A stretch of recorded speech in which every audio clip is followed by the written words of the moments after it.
Hello again. It is my second. Today was my second day of college and Connection Week. Today was today was a lot more informative, I have to say, and it did go in some weird directions at some point. But the first all of the morning was we were playing Two Truths, One Lie, and because there are, if memory serves, about 40 of us. So, we had to go through all the room, and that took a while, being brutally honest. So, yeah, we just, that icebreaker compared to yesterday was way more effective as it did get people talking with each other. Got me speaking to a gentleman called Lucas and another one named James, who I'll get onto in a minute because James is a very fascinating individual. Um, so we went around as like two truths, one lie. I said three truths by accident. Because my brain thought of the lie just as I was about to speak, but then my mouth said something completely different. I thought, well, if I stutter, then they're going to know that one's the lie. So I've got to back out. If you know, I've just got to commit to the thing. So just like, oh, whatever. No one noticed, so it's all good. Ooh, pardon me. Um, yeah, that's predominantly what we spent our day doing. And I learned a few things about some people. Like that gentleman James, he is 16 years old and he has his own business, which is an astronomical achievement. Considering his age and the business he's in, he works at festivals. So he literally he gives out sound equipment and he works as a sound technician. And this was followed by a round of applause because we were all genuinely impressed at what he'd done. And during lunch, I spoke to him a bit privately about it, just asking him how it came about. And he just said he woke up one day and decided to do it. And like, to think he's 16 and is running his own business and he's making income. I don't know, the concept of that just seems very foreign to me. But again, all the praise and all the, everything, good luck to him, I'd say, because not really much to say. It sort of left me speechless. Um, but really, that was all that happened. It was more the afternoon that I want to talk about because that it went in a odd direction. Right. So when we all came back, Sean asked us what we think sound is.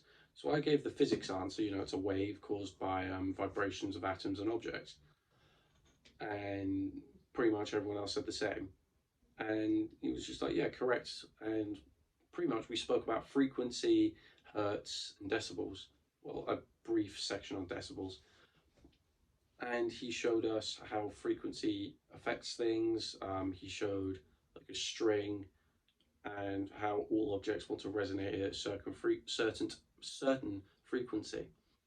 I think it was a rubber band he had connected to a speaker that was connected around a wood screw, and he made it beat. And after going through a bunch of frequencies, he worked out that the perfect frequency was 11 hertz. And yeah, and then which just created like the wave band thing. And then Sean paused the video and said, "What do you think will happen when you double it?" And we said two of the things will appear, and we were right.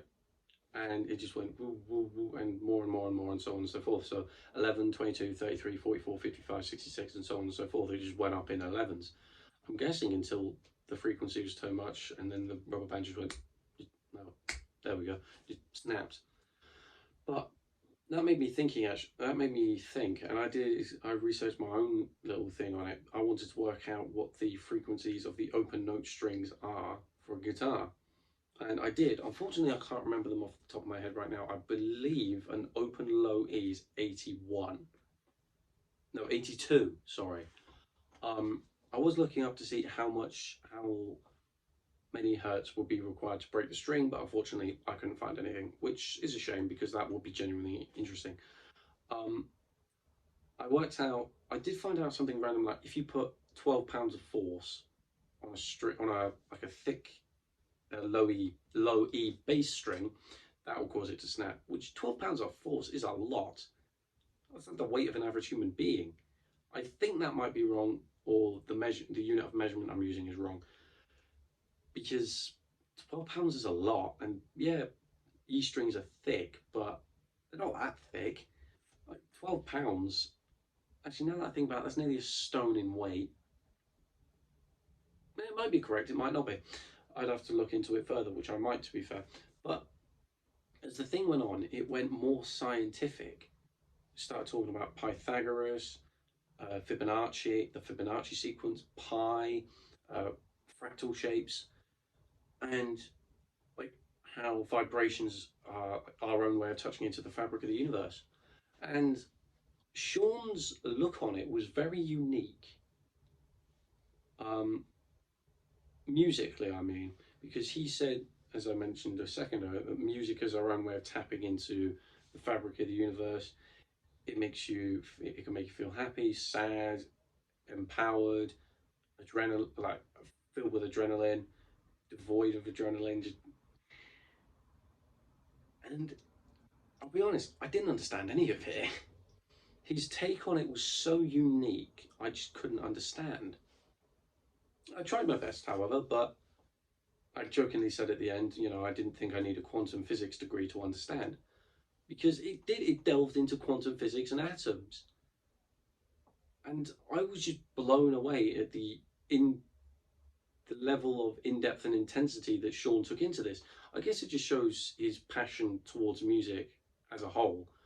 Um, but yeah, and he showed us a video of people using different frequencies and stuff to create certain patterns. It was a music video. It was EDM, I think. So it was this guy hitting a bass drum and it made water flow in a certain way.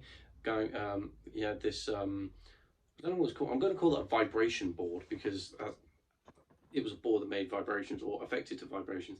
He put salt or sand or some form of crystallized object onto the thing, and based on the frequencies he played, it made certain patterns. And there was another one where he was playing piano, and based on the thing, and he had like a pipe with loads of flames coming out, and depending on the things that he played, the flames would go in a different pattern. And I was just absolutely blown away by it. And it's very intriguing, and as cliche as it sounds, I can't wait to understand what more, or what more he has to say on the subject, because it's just genuinely astounding.